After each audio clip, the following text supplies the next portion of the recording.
بسم الله الرحمن الرحيم. الحمد لله نحمده ونستعينه ونستغفره ونؤمن به ونتوكل عليه، ونعوذ بالله من شرور أنفسنا ومن سيئات أعمالنا. من يهده الله فلا مضل له ومن يضلله فلا هادي له، ونشهد أن لا إله إلا الله وحده لا شريك له، ونشهد أن سيدنا ومولانا محمدا عبده ورسوله صلى الله تعالى عليه وعلى آله وصحبه وسلم تسليما كثيرا كثيرا. أما بعد، فأعوذ بالله من الشيطان الرجيم. بسم الله الرحمن الرحيم. وما خلقت الجن والإنس إلا ليعبدون ما أريد منهم من رزق وما أريد أن يطعمون إن الله هو الرزاق ذو القوة المتين. وقال تعالى: وأنفقوا مما رزقناكم من قبل أن يأتي أحدكم الموت فيقول رب لولا أخرتني إلى أجل قريب فأصدق وأكن من الصالحين ولن يؤخر الله نفسا إذا جاء أجلها والله خبير بما تعملون. صدق الله العظيم. وقال رسول الله صلى الله عليه وسلم: إن الله لا ينظر إلى صوركم ولا إلى أموالكم ولكن ينظر إلى قلوبكم وأعمالكم. وقال النبي صلى الله عليه وسلم: عجبا لأمر المؤمن فإن أمره كله له خير، إن أصابته سراء فشكر فله خير، وإن أصابته ضراء فصبر فله خير، وليس ذلك إلا للمؤمن، أو كما قال النبي صلی اللہ علیہ وسلم. میرے عزیز دوستوں اور بھائیوں، اللہ نے اپنی قدرت سے تنہا اس ساری کائنات کو پیدا فرمایا اور اس کائنات میں انسان کو اشرف المخلوقات بنایا. اور اللہ فرماتے ہیں: هو الذی سخر لکم ما فی السماوات وما فی الارض جمیعا. جو کچھ آسمانوں میں ہے اور زمین میں ہے سب کو تمہارے لیے مسخر کیا اور تمہاری خدمت میں لگایا. اور انسان جیسے اللہ تعالیٰ اس ساری کائنات کے خالق ہیں، حالات بھی اللہ تعالیٰ ہی دنیا میں اتارتے ہیں. امن کے، خوف کے، صحت کے، بیماری کے، کامیابی اور ناکامی کے، ذلت اور عزت کے حالات تنہا اللہ اتارتے ہیں. اور اللہ نے ان حالات کا تعلق اس انسان کے اعمال کے ساتھ جوڑا ہے. انسان میں اللہ نے یہ طلب رکھی ہے کہ یہ ہمیشہ کی زندگی چاہتا ہے اور موت نہیں چاہتا. یہ ہمیشہ کی کامیابی چاہتا ہے، ناکامی نہیں چاہتا. یہ ہمیشہ کی صحت چاہتا ہے، بیماری نہیں چاہتا. یہ ہمیشہ کی جوانی چاہتا ہے، یہ بڑھاپا نہیں چاہتا. یہ ہمیشہ کی خوشیاں چاہتا ہے اور یہ رنج اور غم نہیں چاہتا. اور اللہ بھی یہی چاہتے ہیں اس انسان کے لیے. لیکن فرق یہاں پر آ جاتا ہے کہ اس کی جگہ اللہ نے آخرت بنائی ہے، جہاں ہمیشہ کی زندگی ہے. آخرت میں ان ساری چیزوں کو اللہ نے رکھا ہے اور اس انسان کو آخرت کے لیے پیدا کیا. انسان اس دنیا میں آنے سے پہلے تو کوئی قابل ذکر چیز نہیں تھا، لیکن جب اللہ نے انسان کی صورت میں اس انسان کو دنیا میں بھیج دیا تو اب یہ بالکل ختم ہو جائے، قصہ ختم ہو جائے، ایسا نہیں ہے، بلکہ یہ ہمیشہ کے لیے ہے. موت اس کے ختم ہونے کا نام نہیں ہے، بلکہ موت تو ایک ہمیشہ کی زندگی کی طرف منتقل ہونے کا نام ہے. انسان بڑے بڑے اچھے گھر چاہتا ہے، وہ بھی اللہ نے بنائے ہوئے. انسان باغات چاہتا ہے، وہ بھی اللہ نے بنائے ہوئے. انسان نہریں چاہتا ہے، وہ بھی اللہ نے بنائے ہوئے. انسان نور چاہتا ہے، یہ بھی اللہ نے بنائے ہوئے ہیں. لیکن یہ سب کچھ اللہ نے اپنے عرش کے نیچے اپنے پاس آخرت میں اللہ نے انسان کے لیے سب چیزیں رکھی ہیں، اس لیے کہتے ہیں ہمارا مستقبل یہ دنیا نہیں ہے، بلکہ ہمارا مستقبل جو ہے وہ آخرت ہے، وہ ہمارا مستقبل ہے، وہاں کے مسائل اصل مسائل ہیں، اور وہاں کی خوشیاں اور کامیابیاں اصل کامیابی ہیں۔ اس کی تیاری کے لیے اللہ نے تھوڑے سے عرصے کے لیے ہمیں دنیا میں بھیجا ہے۔ تو ان ساری نعمتوں اور خوشیوں اور عزتوں کے لیے اللہ نے اس انسان کو یہ دنیا کی جو چیزیں ہیں، جسم سے باہر نقشے ہیں، ان کا محتاج نہیں کیا، بلکہ کامیابی کو اللہ تعالیٰ نے انسان کے اپنے جسم کے اندر رکھا ہے۔ سب سے بڑی دولت اللہ کی ذات کا یقین اور ایمان ہے، وہ اللہ نے انسان کے دل میں کہ لا الہ الا اللہ کی ذات پر ایمان اور یقین آ جائے، اور اسی طرح اللہ تعالیٰ نے آخرت کی ساری نعمتیں اور کامیابیاں اور اپنی رضا کا دار و مدار انسان کے جسم کے استعمال کے ساتھ رکھا ہے۔ اس لیے اللہ نے کامیابی کے لیے انسان کو مالوں کا اور نقشوں کا اور دنیاوی چیزوں کا محتاج نہیں کیا، بلکہ اللہ تعالیٰ نے انسان کی کامیابی کے لیے دل کے یقین کا ٹھیک ہونا، جسم کے اعمال کا ٹھیک ہونا۔ اس لیے اللہ تو عدل والے ہیں، اللہ فضل والے ہیں، اللہ ارحم الراحمین ہیں، کامیابی کے اسباب سب کو برابر دیے۔ سب انسانوں کے پاس ایک دل ہے، اور سب انسانوں کے پاس یہ اعضاء ہیں۔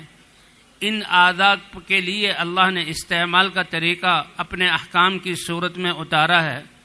تو دنیا کی زندگی کا بننا بھی اور آخرت کی زندگی کا بننا بھی اللہ نے انسان کے دل کے یقین کے درست ہونے اور جسم کے استعمال کے ٹھیک ہونے کے ساتھ رکھا ہے۔ اسی لیے اللہ کے رسول صلی اللہ علیہ وسلم نے ارشاد فرمایا، ان اللہ لا ينظر الى صورکم، اللہ تمہاری شکلوں کو نہیں دیکھتے، تمہیں سب سے خوبصورت شکل میں پیدا کیا، یہ تو اللہ نے بنائی ہے، اس میں تمہارا کوئی اختیار نہیں، اس پر تمہاری کامیابی اور ناکامی کا دار و مدار نہیں، اور نہ اللہ تمہارے مالوں کو دیکھتے کہ دنیا کا نظام چلانے کے لیے اللہ کی حکمت ہے کہ مالوں کو بھی اللہ نے دیا، کسی کو بہت زیادہ مال دیا، کسی کو درمیانہ دیا، اور کسی کو کچھ بھی نہیں دیا، فقر کی حالت دی۔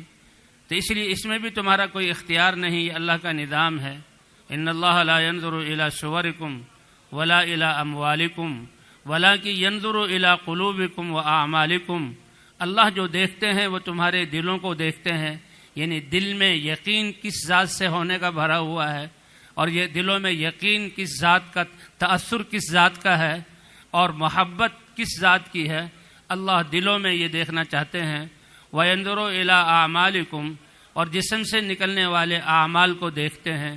یہ ہے انسان کا اصل سرمایہ کہ جس کی بنا پر اللہ تعالیٰ پہلے آخرت بناتے ہیں، اور اس کے پرتو اور سائے کی صورت میں اللہ تعالیٰ دنیا بھی بنا دیتے ہیں۔ دنیا کا بننا بھی اور آخرت کا بننا بھی انسان کے دل کے یقین اور جسم کے اعمال کے ساتھ ہے۔ سب سے بڑی بنیاد تو یہ دل کا یقین ہے، سب سے بڑا سرمایہ یہ دل کا یقین ہے۔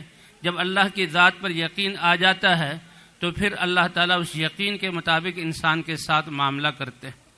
حضرت عبداللہ ابن عمر رضی اللہ تعالی عنہما، حضرت عمر رضی اللہ تعالی عنہ کے صاحبزادے اور صحابی اور بڑے عالم، ایک سفر سے آتے ہوئے ایک بستی سے گزر ہوا، راستے میں رش تھا بہت، پوچھا کیا ہوا، کہ شیر آ گیا ہے اور شیر نے بیٹھ گیا ہے چوک میں اور راستہ روکا ہوا ہے، لوگ ڈر رہے ہیں۔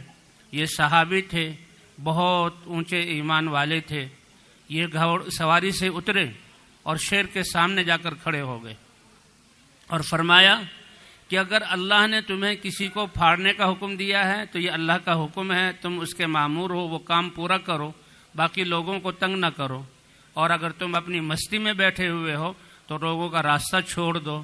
چپت لگائی، شیر وہاں سے بھاگا اور لوگوں کی طرف متوجہ ہوئے اور ایک بات بتائی، فرمایا انما سلط علی ابن آدم ما خافہ ابن آدم وان لم یخف الا اللہ لم یسلط علیہ غیرہ۔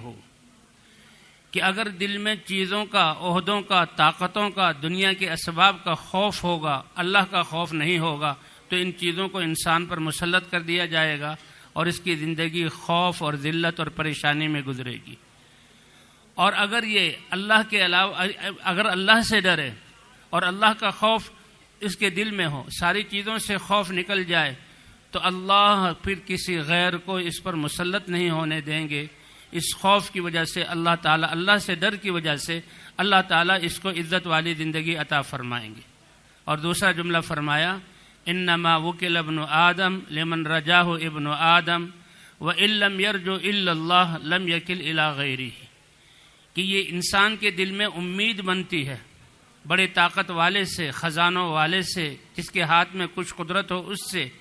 تو فرمایا کہ اگر اللہ کے علاوہ اللہ کو چھوڑ کر دنیا کے اسباب، دنیا کے عہدے اور دنیا کی مخلوقات سے امید بندھے گی تو اللہ اس کے حوالے کر دیں گے۔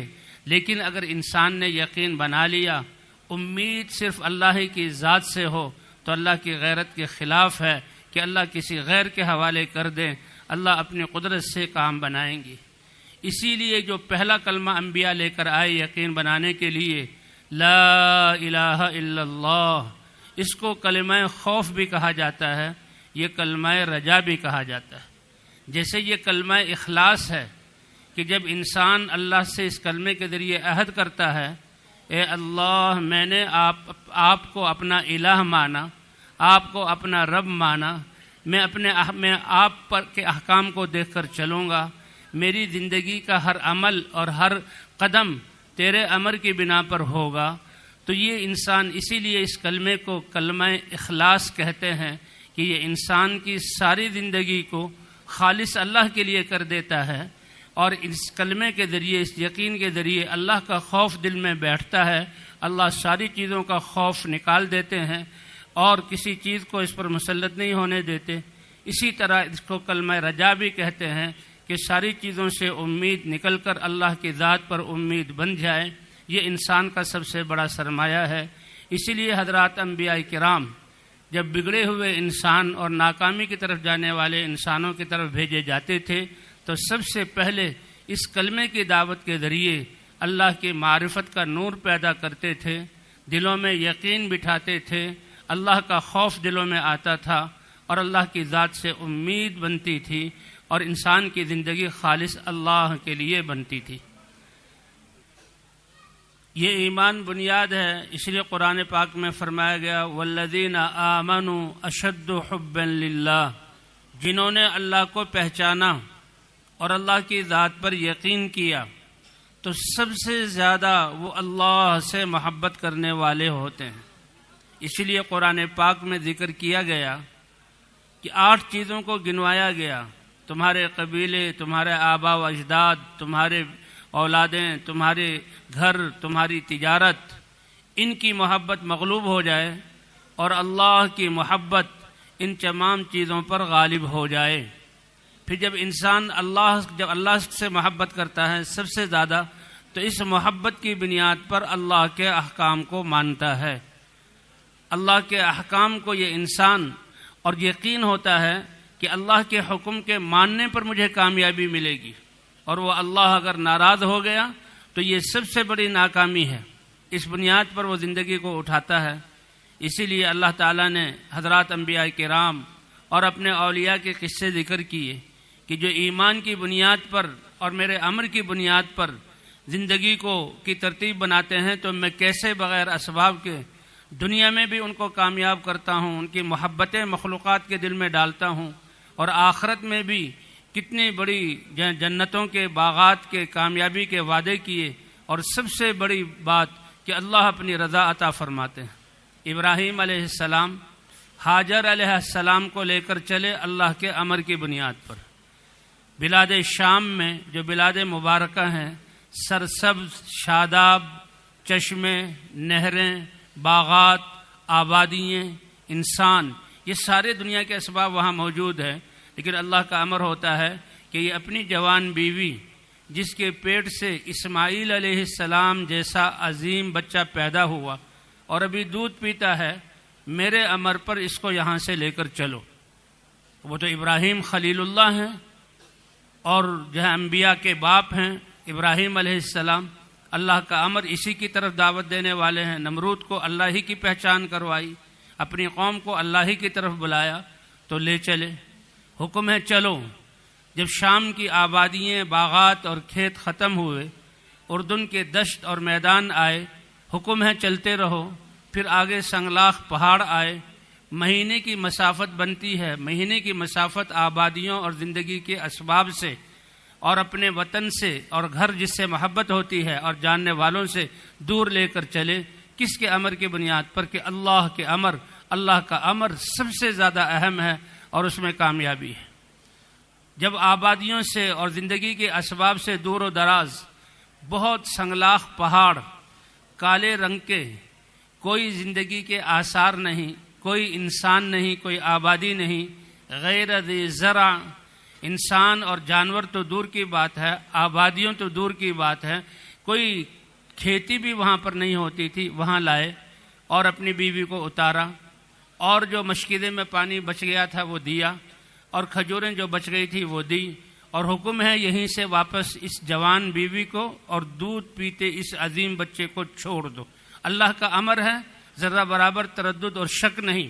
اللہ کا امر ہے, کامیابی اللہ کے ہاتھ میں ہے. جب نکیل موڑی تو بیوی اب پریشان ہوئی کہ پورے رستے تو انبیاء کا اپنے گھر والوں کے ساتھ سب سے زیادہ اچھا تعلق ہوتا ہے. اللہ کے رسول صلی اللہ علیہ وسلم نے ایک کسوٹی ہمیں دی ہے کہ اپنے آپ کو اچھے اخلاق والا, اگر تم پہچاننا چاہتے ہو کہ میں اچھے اخلاق والا ہوں, فرمایا تم میں سب سے اچھے اخلاق والا وہ ہے جس کا اپنے گھر والوں کے ساتھ اچھے اخلاق کا برتاؤ ہو.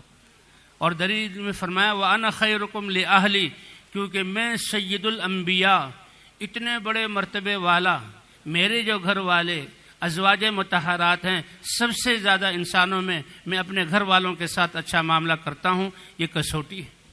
تو ابراہیم علیہ السلام کا معاملہ ہاجر علیہ السلام کے ساتھ وہی بہت زیادہ اخلاق والا تھا. لیکن یہاں پر ہاجر حیران ہو گئی کہ اتنی دور لا کر اور زندگی کے اسباب اور بستیوں سے اتنی دور لا کر چھوڑ دیا, اور جانے لگے ہیں, بات بھی کوئی نہیں کر رہے. اے ابراہیم کیوں چھوڑ رہے ہو, کہاں چھوڑ رہے ہو, کس کے سہارے پر چھوڑ رہے ہو؟ لیکن جواب دینے کی اجازت نہیں, کیونکہ ابراہیم علیہ السلام نے تربیت کی تھی, اور تربیت کا نتیجہ تھا کہ بچے کی آگے انہوں نے اس حال میں تربیت کی. اس لیے سمجھ گئیں کہ یہ ان کا اقدام اللہ کے امر کی وجہ سے, اللہ کے امر کے بغیر قدم نہیں اٹھاتے. پوچھ لیا اللہ امرک بہذا, کیا اللہ نے آپ کو اس کا حکم دیا؟ کتنا بڑا حکم ہے. 90 سال کی عمر میں یہ بچہ ملا, اور بچہ کتنا عظیم ہے.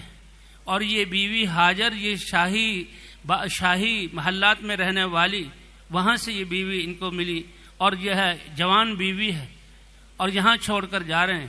تو پوچھا اللہ امرک بہذا, کیا اللہ نے حکم دیا ہے؟ تو سر سے اشارہ کیا اور زبان سے نام کا لفظ کہا, اور زیادہ نہیں. بس اتنا سننا تھا اس ایمان والی عورت کا. بالکل مطمئن ہو گئی, اور ایک ایمان والا کلمہ زبان پر جاری ہوا کہ پھر آپ جائیے ہمیں یہاں چھوڑ کر, کیونکہ اللہ کا امر ہے اس کے پیچھے. اذن لا یضیعن اللہ, پھر اللہ ان تمام حالات میں ہمیں ضائع نہیں کریں گے. کہ یہ ایمان, یہ کلمہ ایمان کی بنیاد پر, اس یقین کی بنیاد پر, اور پھر انہوں بچوں کی جو تربیت کی, وہ احکام پورے کیے جو اللہ کو پسند تھے.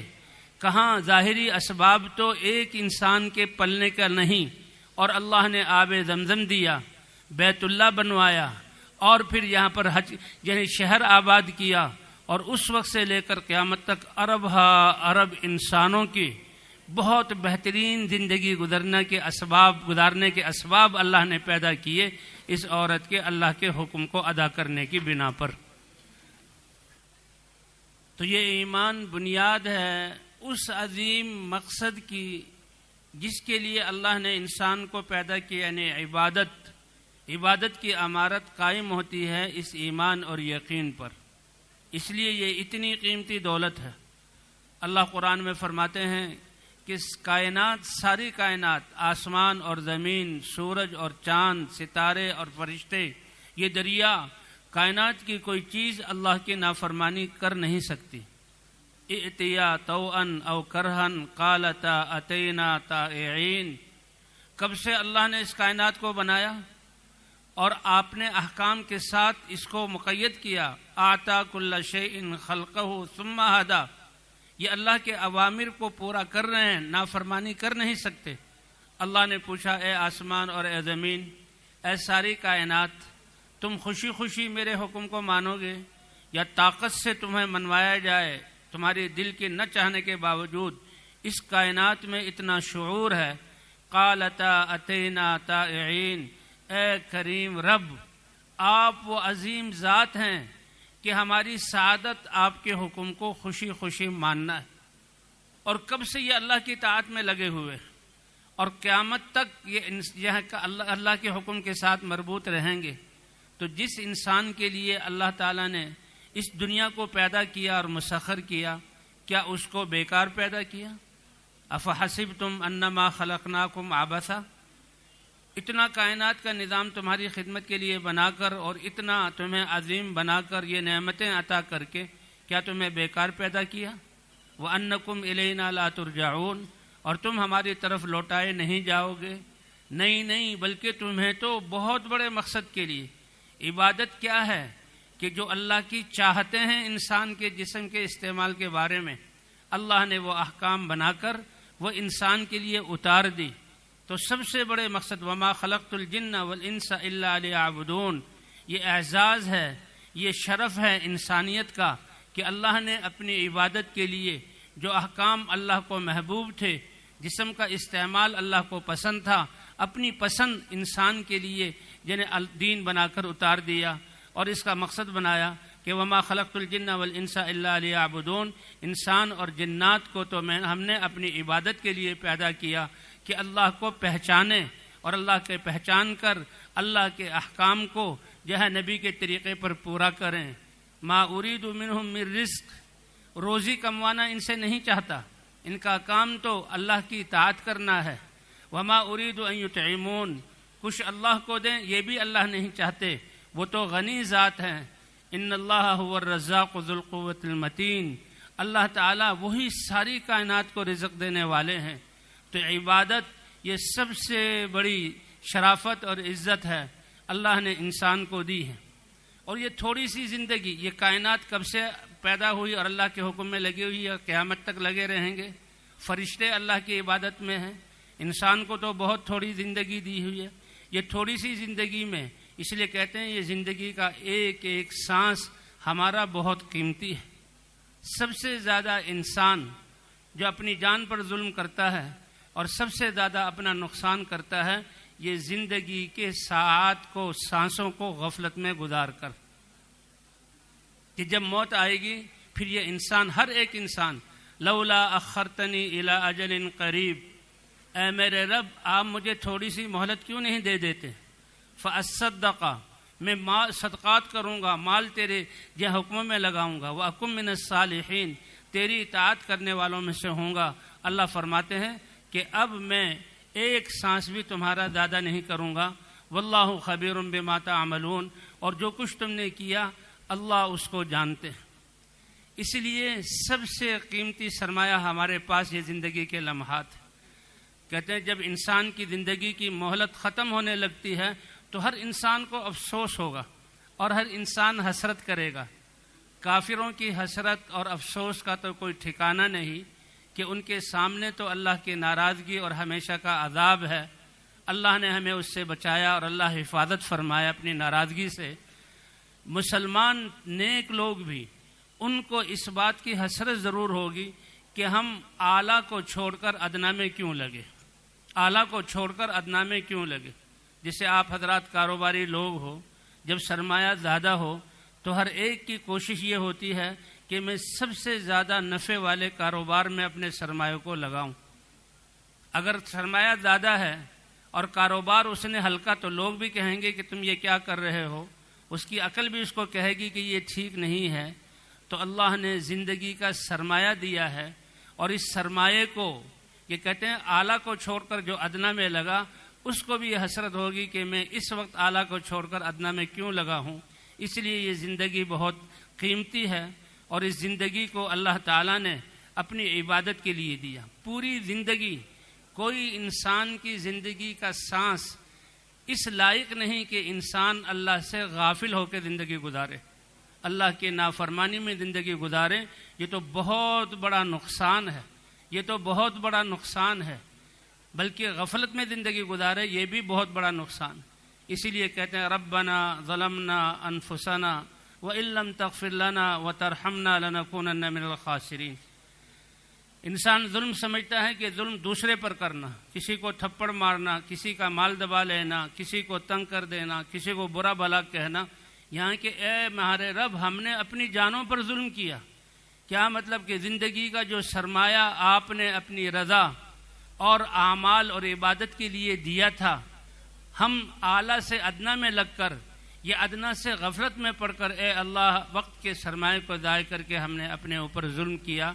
اس لیے زندگی کی قدر اور سرمایہ یہ سب سے بڑی دولت ہے، اور انبیاء کرام ہی اس کو آ کر بتاتے تھے، اور لا الہ الا اللہ کی دعوت دے کر اللہ کی پہچان کروا کے انسانوں کو اللہ کے احکام کی طرف لاتے تھے، نافرمانی کفر سے نکالتے، شرک اور ظلم سے نکالتے، نافرمانی اور غفلت سے نکالتے، اور اللہ کی طاعت پر لاتے۔ ایمان کے بعد اللہ کا دین اترتا تھا، اور اللہ کا انبیاء کرام لوگوں کو اللہ کا دین سکھاتے۔ جب یہ حق لوگوں کی ایک مجموعے کی زندگی میں آ جاتا، چاہے وہ کم بھی تھوڑی تعداد میں ہو، پھر اللہ باطل کا صفایا کر دیتے۔ ایسے 1,24,000 انبیاء بھیجے، اور سب سے آخر میں سارے نبیوں کے سردار حضرت محمد صلی اللہ علیہ وسلم وہی انسانوں کو بنانے والی محنت لے کر تشریف لائے۔ تو لاکھوں قسم کی مخلوقات اللہ نے انسان کے لیے مسخر کیا۔ کسی مخلوق سے بھی اللہ کو ایک لمحے کی غفلت یا اللہ کے نافرمانی یہ اللہ کو برداشت نہیں ہے۔ اگر نافرمانی کرے تو اللہ اس کو ختم فرما دیں۔ تو بتائیں کہ جس کے لیے یہ ساری کائنات اتنی خدمت میں لگی ہوئی اللہ کا حکم مان رہی ہے، تو یہ انسان جس کو اللہ نے عبادت کے لیے پیدا کیا، تو کیا اس کے لیے گنجائش ہے لمحے بھر اللہ کی عبادت سے نکلنے کی یا اللہ کی یاد سے غافل ہونا؟ اس لیے سب سے بڑا مقصد اللہ کی عبادت ہے۔ اس کی پوری زندگی ایک ایک لمحہ اللہ کی عبادت، کہ جو اللہ چاہ رہے ہیں۔ اس لیے اللہ نے ایسا دین مرحمت فرمایا جو اس کی زندگی کے تمام شعبوں کو شامل ہے۔ اس لیے ایمان کے بعد سب سے بڑی عبادت نماز کی اللہ نے عبادت عطا فرمائی۔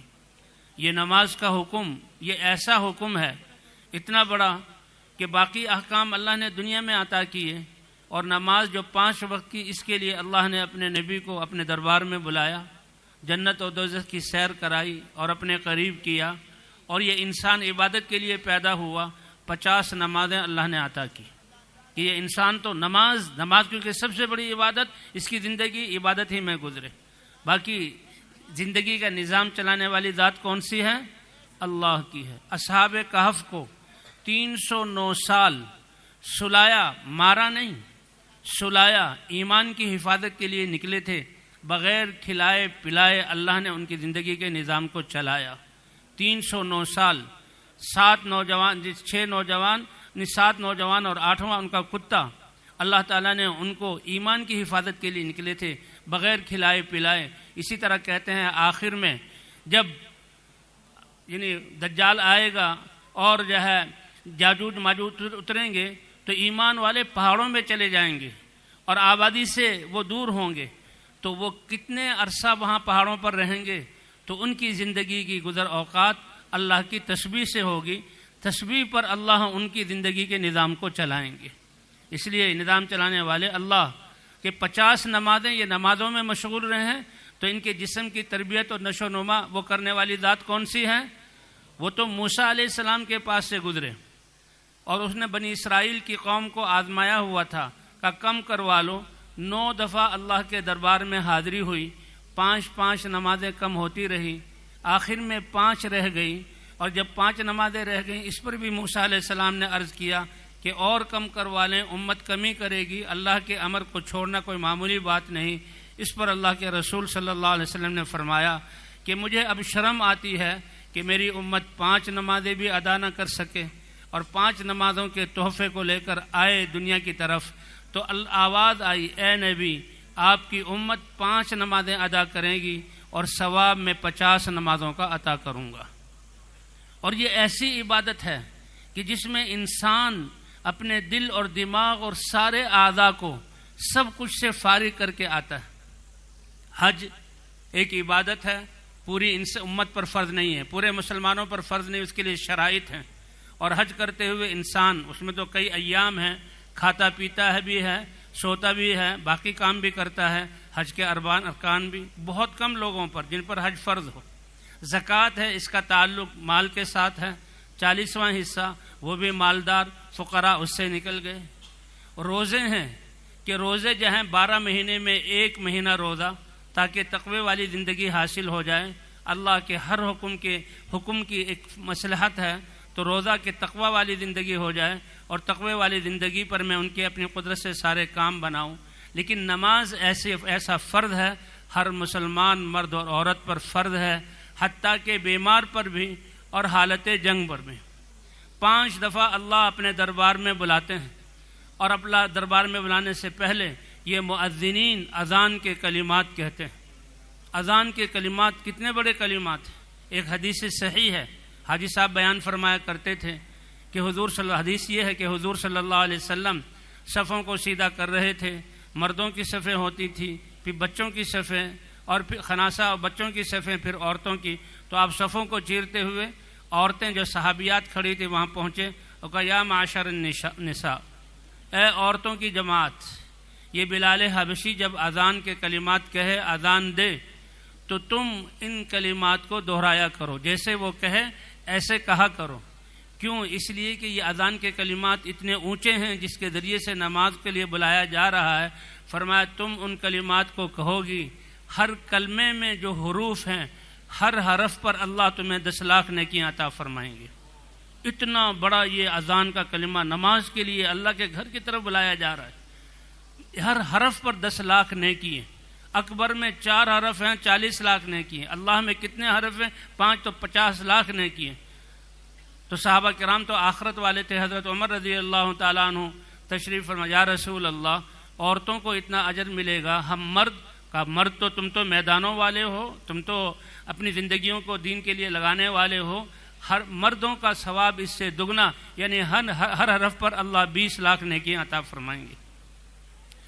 تو اپنے دکانوں سے، اپنے گھروں سے، اپنے کھیتوں سے، اپنے دفتروں سے، اپنے کام کی جگہوں سے بلانے کے لیے اللہ اتنے بڑے کلمات کہ جو سن کر ان کلمات کو کہے، ہر حرف پر 10 لاکھ نیکیاں عورتوں کو، اور ہر حرف پر مردوں کو 20 لاکھ نیکیاں، اتنے اونچے کلمات کے ساتھ جس نماز کے لیے بلایا جا رہا ہے، تو بھئی وہ نماز کتنی بڑی چیز ہے۔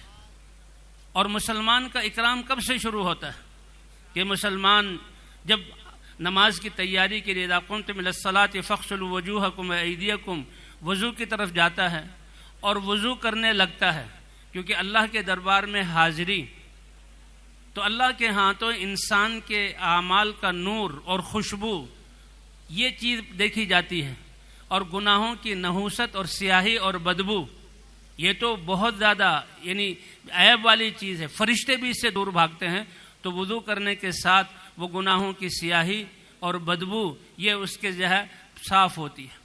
ایک آخری قطرہ اس وضو کے آخری گناہ کو لے کر دھلتا ہے۔ یہ وضو اللہ نے حکم دیا، اور فرمایا، صحابہ کرام نے پوچھا، اے اللہ کے رسول، آپ عرب نبیوں کی امتوں میں سے اپنی امت کو کیسے پہچانو گے؟ آپ نے فرمایا، بہت بڑا میدان ہو اور اس میں جو ہے مشکی رنگ کے، کالے رنگ کے گھوڑے ہوں، اور کچھ گھوڑے ایسے ہوں جن کا چہرہ اور ہاتھ اور پاؤں سفید ہوں، یہ ایک خاص آدمی کے، تو کیا وہ اپنے گھوڑوں کو پہچان نہیں لے گا؟ یا رسول اللہ، ایسی زبردست مثال، وہ تو پہچانے گا۔ فرمایا، امتوں میں سے میں تمہارے اعضائے وضو کے چمکتے ہوئے نور سے پہچانوں گا کہ یہ میرے امتی ہیں۔ یہ تو وضو میں اللہ عطا فرما رہے ہیں، گناہوں سے پاک ہو کر یہ چلتا ہے، اور پھر جب اللہ کے گھر کی طرف جاتا ہے، ہر قدم پر اللہ تعالیٰ ایک نیکی عطا فرماتے ہیں، ہر قدم پر ایک گناہ معاف فرماتے ہیں، ہر قدم پر اللہ تعالیٰ ایک درجہ بلند فرماتے ہیں۔ مسلمان کو تو اب آپ حضرات یہاں اتنا بڑا مجمع آیا، گھروں کو چھوڑا، اپنے بستر لے کر آئے، اور اب یہاں پر ٹھہرنا، ایک مجمع کے ساتھ اجتماعی زندگی، یہ قربانی، ہر لہر پر قربانی کی اللہ کتنا اجر عطا فرمائے گا۔ پھر یہ بارش برس گئی اور کیچڑ ہو گئی، اور اس کی وجہ سے جو تکلیفیں آئیں، قیامت میں اللہ تعالیٰ ایک ایک لہر کا آپ کو وہ ثواب عطا فرمائیں گے کہ آپ کہیں گے کہ کاش دنیا میں ہماری زندگی مشقتوں ہی سے گزرتی۔ دینے والی ذات اللہ کی ہے، تو یہ کوئی معمولی بات نہیں ہے۔ اللہ تعالیٰ تو یعنی ادنا سے ادنا جو ہے ناگواری جو دین کے راستے میں آئے اس پر بھی دیتے ہیں۔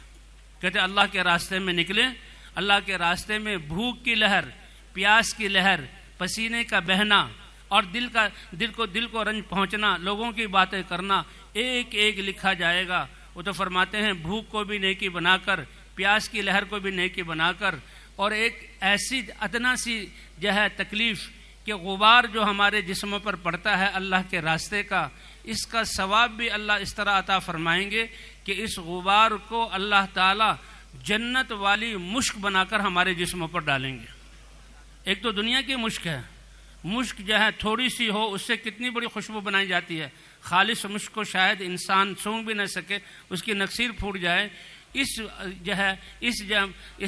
کیا کہتے ہیں غبار کو اللہ مشک بنا کر جنت کی اس کے جسم پر ڈالیں گے۔ صحابہ کرام جا رہے تھے، سب اکٹھے چل رہے تھے، ایک صحابی الگ جا رہے تھے، بڑے نفیس سے نوجوان سے تھے۔ اللہ کے رسول نے دیکھا تو حضور صلی اللہ علیہ وسلم امت کو اجتماعیت پر لائے، بلایا کہ تم الگ کیوں چل رہے ہو؟ اے اللہ کے رسول یہ غبار سے نا مجھے تکلیف ہوتی ہے۔ فرمایا اے میرے صحابی، اس غبار سے آج اپنے آپ کو الگ نہ کرو، آج یہ غبار تمہارے جسم پر پڑے گی تو جنت میں اللہ مشک بنا کر اس کو تمہارے واپس کریں گے۔ تو بھائی یہ تکلیفیں، یہ تو اللہ کے راہ، اللہ تو ہر تکلیف کی ایک لہر پر وہ نعمتیں دیں گے کہ ہم اس کا جو ہے اندازہ نہیں کر سکتے۔ یہ اللہ کی محبت کی نشانی ہے۔ تو بہرحال نماز سے پہلے یہ وضو پر اللہ اکرام عطا کرتے ہیں، اور جب مسلمان نماز میں آتا ہے اور کھڑا ہوتا ہے تو پھر یعنی اپنے دل اور دماغ کو اور سارے جسم کے اعضاء کو اللہ کے حکم کا پابند کر دیتا ہے، اللہ کے حکم کا پابند کر دیتا ہے۔ اس لیے نماز کے ذریعے جسے کہتے ہیں ایمان، لا الہ الا اللہ سے ایمان یقین بنتا ہے، تو نماز کے ذریعے اللہ انسان کے جسم کے استعمال کو درست فرما دیتے ہیں۔ ان الصلاۃ تنہی عن الفحشاء والمنکر، کہ نماز پڑھنے والے کو ہر بے حیائی والے کام سے اور ہر گناہوں والے کام سے روک دیتی ہے۔ یہ نماز کی تاثیر ہے۔ روزہ اس لیے فرض کیا گیا تاکہ تمہیں اگلے 11 مہینے تقوی والی زندگی مل جائے، اور تقوی والی زندگی جس کو مل جائے، وَمَن يَتَّقِ اللَّهَ يَجْعَل لَّهُ مَخْرَجًا وَيَرْزُقْهُ مِنْ حَيْثُ لَا يَحْتَسِبُ، جو تقوی والی زندگی اختیار کرے گا اور اللہ پر بھروسہ کرے گا، اللہ اپنی قدرت سے ایسے کام بنائیں گے، ساری دنیا کی کائنات مل کر اس کے راستوں کو روک لیں اور اس پر زندگی کو تنگ کر دیں، اللہ اپنی قدرت سے راہ نکالیں گے، اور رزق کے مسئلے کو بھی اللہ اپنی قدرت سے آسانی سے حل فرمائیں گے۔ تو اس لیے اللہ نے یہ نماز کا حکم دیا کہ یہ نماز جسم کے استعمال کو ٹھیک کرتی ہے، کہ اپنی نمازوں کو بنانے کی کوشش کریں۔ یہ ہماری زندگی کا مقصد ہے، اس محنت کا یہ عمل ہے، دعوت کے ذریعے ایمان کو بنایا جائے اور نمازوں کے ذریعے اپنے جسم کے استعمال کو صحیح کیا جائے۔ جیسے نماز میں اپنے آپ کو اللہ کے حکم کا جس نے پابند کر لیا، جس کی نماز صحیح ہو گئی، تو وہ تجارت میں بھی اللہ کے احکام کا اپنے آپ کو پابند کرے گا، پھر تجارت میں بھی اللہ کی طرف سے رحمتیں برکتیں اتریں گی۔ یہ زراعت کے میدان میں بھی اپنے اعضاء کو اللہ کے حکم کا پابند کرے گا، اور یہ دفتر میں بیٹھ کر بھی اللہ کے حکم کا پابند کرے گا، اور یہ فیصلے اور عدالت کی کرسی پر بیٹھ کر بھی اس سے جو ہے اللہ والے عوامر اور عدل والے عوامر طے ہوں گے، حتیٰ کہ بادشاہت کی سیٹ پر بیٹھ کر بھی یہ بادشاہت میں وہ اللہ کے جو احکام جس کی وجہ سے بادشاہ کو عرش کا سایہ ملے وہ کرے گا۔ اس لیے بھائی دوسرا، نمازوں کی طرف بلانا اور نمازوں کو درست کرنے کی کوشش کرنا، یہ ہماری محنت کا ایک حصہ ہے۔ تو اللہ تعالیٰ انسانوں کو دھوکے سے نکالنے کے لیے اور اس ایمان اور اعمال پر لانے کے لیے اور زندگی کے لمحات کی قیمت کو بتانے کے لیے نبیوں کو بھیجتے تھے۔ حضرات انبیاء کرام قوموں کو دعوت دیتے تھے اور پھر اللہ کے دین پر چلاتے تھے، اور یہ حق وجود میں آتا تو اللہ باطل کو ختم کر دیتے اور زمین کا وارث ایمان والوں کو بناتے۔ اور فرمایا ایمان اور اعمال والوں کے ساتھ ہمارا وعدہ ہے کہ زمین کی خلافت ان کو دیں گے جیسے پہلے لوگوں کو ہم نے ایمان اور اعمال والوں کو خلافت دی۔ حضرت محمد صلی اللہ علیہ وسلم کی تشریف آوری پر اللہ نے نبوت کا دروازہ بند کر دیا۔ آپ سارے انسانوں کے لیے رسول اور نبی، ساری دنیا کی قوموں کے لیے نبی، قیامت تک کے زمانوں کے لیے رسول اور نبی، اور آپ کو 23 سال مبارک عرصہ دیا گیا محنت کا، اور پھر اللہ نے آپ کو اپنے پاس بلا لیا، آپ انتقال کر گئے آخرت کی طرف۔ اب ساری انسانیت کے لیے اللہ نے اس امت کو یہ ذمہ داری عطا فرمائی۔ اسی لیے پہلی امتوں کے ذمہ عبادت، اللہ کے دین پر چلو، اور اس امت کے ذمہ اللہ کے دین پر عبادت کرتے ہوئے اللہ کے دین کی مدد کرو۔ اللہ اکبر، ہدایت تو اللہ دے رہے ہیں، دین تو اللہ زندہ کر رہے ہیں، لیکن ہماری اس نقل و حرکت اور اپنے جان اور مال کو دین کی زندہ کرنے کے لیے لگانا، کیا اللہ نے قرآن میں کتنا بڑا اعزاز کہ میرے ایمان والے بندے، میرے آخری نبی کی امت، میری انسانیت اور بندگوں سے لانے کے لیے میرے دین کی مدد کر رہی ہے۔ اللہ کو کوئی مدد کی ضرورت ہے، یہ اعزاز ہے۔ جیسے عبادت سب سے بڑا اعزاز ہے کائنات میں، کائنات کو خدمت کے لیے اور انسان کو اللہ کی عبادت چاہتے ہیں پورا کرنے کے لیے، اور اس امت کو عبادت پر ڈالنے کے لیے کہ میرے دین کی مدد کر رہے ہیں۔ قرآن میں تو تنصر اللہ، اللہ کی مدد کر رہے ہو، علماء فرماتے ہیں اس کا مطلب اللہ کے دین کی، اور کتنا بڑا وعدہ ہے اللہ کا کہ اگر تم اللہ کے دین کی مدد کرو گے تو اللہ تعالیٰ تمہاری مدد فرمائیں گے، اور جب اللہ مدد کرنے والا ہو تو دنیا کی کوئی طاقت تم پر غالب آ نہیں سکتی۔ اللہ نے کلمہ پڑھتے، جیسے کلمہ پڑھتے ہی اللہ کے سارے احکام لاگو ہو جاتے ہیں، اللہ سے عہد ہے، محمد الرسول اللہ پڑھتے ہی اور آپ کے رسول ہونے کا اقرار کرتے ہی اللہ کے احکام کو آپ کی مبارک سنتوں اور طریقوں پر پورا کرنا ضروری ہے۔ تو اسی طرح اس کلمہ کے پڑھتے ہی اللہ تعالیٰ نے حضرت محمد صلی اللہ علیہ وسلم والی محنت، ساری انسانیت کی فکر کرنا اور اس کے لیے جان اور مال لگانا، یہ اس امت کا فریضہ بنا دیا، ذمہ داری بنا دی کہ کلمہ پڑھتے ہی حضور والی محنت۔ اسی لیے اس امت کو خیر امت کہا گیا کہ تم بہترین امت ہو، سارے انسانوں کی نفع رسانی کے لیے نکالے گئے، اور اس کو اللہ کے دین کی مدد کہا گیا، اور اس پر اللہ کے دین کی مدد کا وعدہ کیا گیا۔ اس لیے وہ جو ہے داؤد علیہ السلام کی حدیث کہ اے داؤد، آپ کے بعد ایک نبی آئیں گے جن کا نام محمد اور احمد ہوگا، وہ بڑے یعنی سردار ہوں گے اور اللہ کے ماننے والے ہوں گے، کبھی اللہ کو ناراض نہیں کریں گے، اور نہ اللہ ان پر ناراض ہوں گے، وہ اللہ کے محبوب ہوں گے۔ اللہ نے ان کے اعزاز میں یہ لکھ دیا کہ اگر وہ نامناسب بات بھی کریں تو پہلے ہی سے معاف کر دیا، حالانکہ وہ کریں گے نہیں، یہ ایک اعزاز ہے۔ فرمایا ان کی امت بھی اللہ کی رحمتوں کا مورد بنے گی، اللہ کی رحمت مسلسل برسے گی، کیونکہ ان کے فرائض وہ ہیں جو نبیوں کے ہیں، ان کے نوافل وہ ہیں جو نبیوں کے ہیں، ان کی ذمہ داری وہ ہے جو نبیوں کی ہے، اور انسان قیامت میں ان اعمال کا نور لے کر پیدا ہوگا، تو لہذا دنیا میں میدان محشر میں جمع ہوگا، اس امت کے جسم سے نکلنے والا نور نبیوں والا نور ہوگا۔ تو بھی اللہ نے یہ محنت، صحابہ کرام، تابعین، تبع تابعین، 3 صدیاں یہ محنت ہوتی رہی۔ ان کے گھروں میں چراغ نہیں جلتے تھے، مسجد نبوی میں 9 سال بعد چراغ جلا، حضور صلی اللہ علیہ وسلم کے 9 گھروں میں 10 سال چراغ نہیں جلا۔ حضرت عائشہ رضی اللہ تعالی عنہا، حضور صلی اللہ علیہ وسلم بیمار ہیں، دنیا سے تشریف لے جا رہے ہیں، رات کے وقت ان کے گھر میں تیل نہیں ہے جس سے چراغ جلائیں، تو کیسے گزارا ہوتا تھا کہ یہودن کے گھر سے کرایہ وہ ادھار لے لیتے تھے تاکہ واپس کر دیں۔ تو گھروں میں چراغ جلانے کے لیے تیل نہیں اور پکانے کے لیے آگ نہیں جلتی، لیکن ایمان اور اعمال ایسا تھا۔ صحابہ کرام مدینہ کی اس کچی بستی سے اٹھے اور 2/3 دنیا کے دلوں کو ایمان کے نور کے ساتھ منور کر دیا، اور 2/3 دنیا کو اللہ کی طاعت اور عبادت پر وہ لے آئے، کیونکہ اللہ کی مدد کا وعدہ ہے۔